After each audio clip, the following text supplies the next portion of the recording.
We're close to Rubicon. Wake the dog up. Handler Walter verified. Activating cerebral coral control device. Augmented human C4621 has awakened.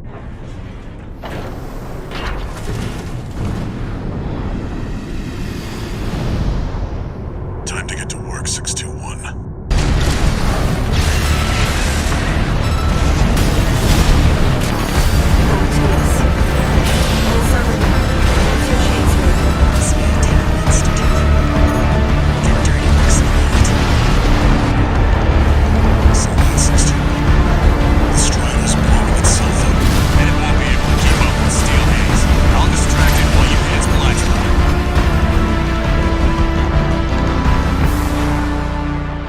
Well, it's finally here. The game we spent an entire month building up to, and I spent 3 or 4 months working on to make 14 videos. Armored Core 6, the latest entry in the Armored Core franchise. Before we begin the review, I'd like to thank HaloOwl for his fan-fucking-tastic artwork. It's quite dope. I'd also like to ask y'all to support the video with a like, comment your thoughts down below, and subscribe for more reviews, guides, and more variety content. This is Core, and let us dive into the story and development, shall we?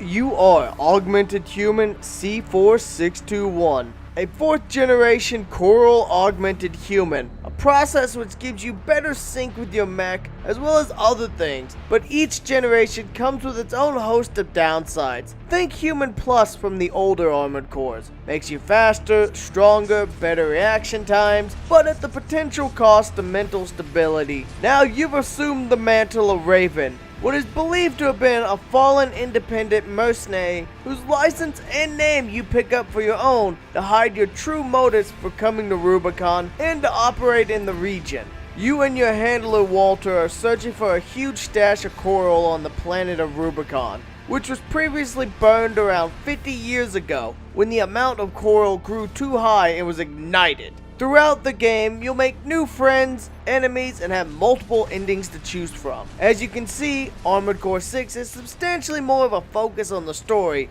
over the older Armored Cores, and even having a lot of replay value with the multiple endings, and more I will discuss in the gameplay. Having been 10 years between the last Armored Core game Verdict Day and Armored Core 6, development for this entry began in 2018, coupled with the fact that they're a smaller studio, meant they had to take their time and allow their teams to work on various other projects that have came out since then, such as Elden Ring. Now let's dive into the real meat and potatoes of the game, shall we?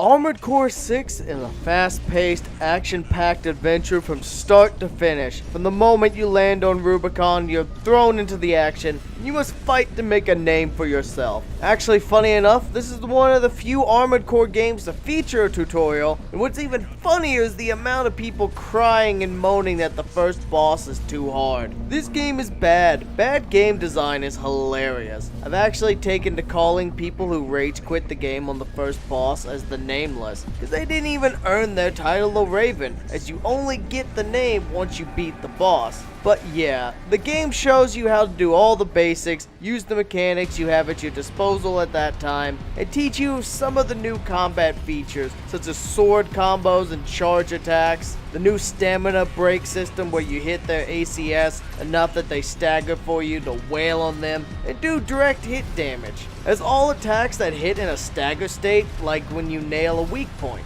The same applies for when you surprise attack unaware enemies. Once you're at the first boss, you're gonna have to apply everything the game just taught you. So keep on the move, keep hitting it to build up its ACS bar, then punish it for massive damage with melee charge or combo attacks to bring it down much quicker. Once that's done, you'll have access to the garage, though most of the features you'll only unlock as you complete a couple more missions, as you haven't unlocked, say, the item shop yet. Another new feature is the training mode, which will teach you about some of the new weapon types and different playstyles, which will reward you with loot for each one you complete, which is a nice incentive. The mech customization is back and mostly better than ever, with so many new patterns of camos and colors to choose from, and all of which you can customize, even all of your weapons. Now the emblem system is the same as the PS3 generation of games, but clearly some very creative players are taking full advantage of it and making it work. I saw one guy even make Bobo in the game, which is just wild. Especially as you can make a variety of decals and stick them all over your mech however you want.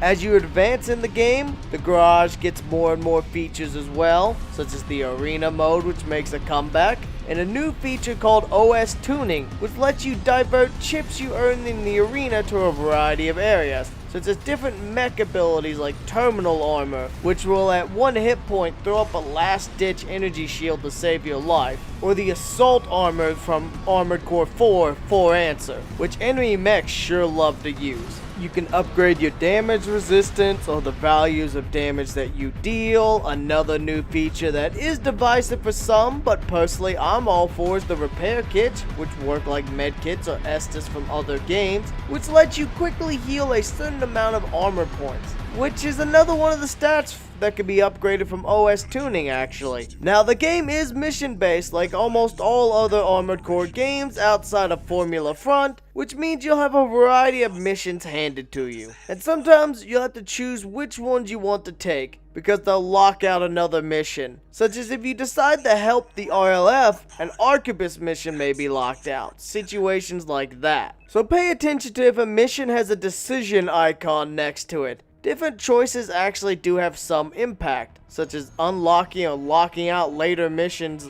such if you decide to accept an offer from the RLF to backstab the group that hired you to attack them, they'll give you missions that align to them more often in that playthrough. Speaking of that, I want to talk about the fact that New Game Plus is really good in this game. It's not just, oh, here's some extra enemies, or, oh, everything gets higher hit points. Nah, the story gets expanded, you get more information, there's entirely new missions to do, there's new bosses and new enemies to fight, the arena gets bigger, and this happens for the first 2 new game cycles. I think through the second new game cycle, you also have to have gotten the second ending though, so you can get on the path for the third and true ending of the game. But don't quote me on that because I'm not entirely sure. There's a lot of content to wade through.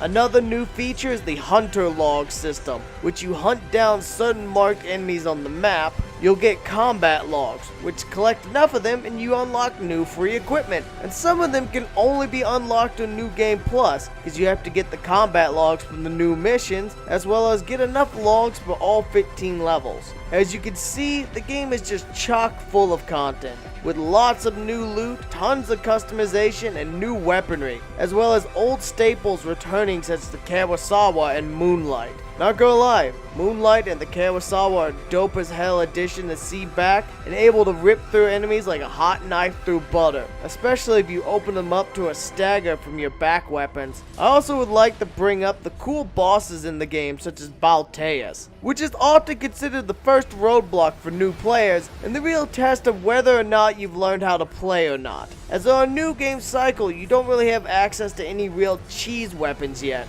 The best you got is pulse guns to break its shield.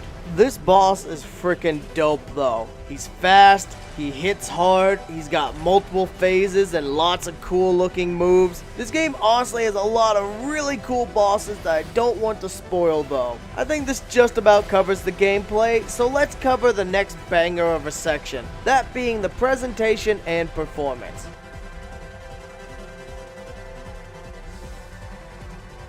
Not gonna lie, this game looks pretty damn nice, and unlike Elden Ring, even the PC launch went smoothly with no major hiccups or issues. The visuals are quite stunning and really serve to highlight and accentuate the action, especially given that the HUD isn't very disruptive of gameplay, keeping it to what you need and nothing more. I like when my HUD isn't bogged down by a million pieces of shit like some games are. Like RuneScape 3, the HUD for that game is just such an overwhelming amount of information. That's part of why I stopped playing and only play RuneScape Classic. The customization also goes nicely in the presentation of this game. There's just something so nice about seeing a mech that you've completely colored and designed with decals and the pretty environments of the game. I hear even the PS4 version of this game is also pretty damn good looking, though not as good as the PC, Xbox, or PS5 version. Performance-wise, this game runs smoothly as well. I didn't notice any hiccups at all while playing, and I've put about 50 hours into this game,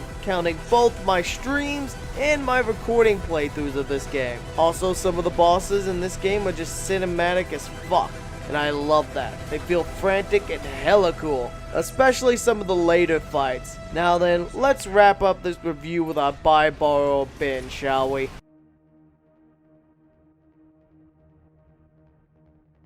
Honestly, if you're a fan of mecha, you can't go wrong with this game. Now, if you're an Armored Core fan, you may or may not like this game as much as the other entries in the series, but it's still a pretty damn solid entry, with tons of content to sink your teeth into and have a blast with. It's hard not to recommend this game, unless you're a baby-back bitch who gets filtered out by the first boss, in which case, what were you thinking? This is a FromSoft game.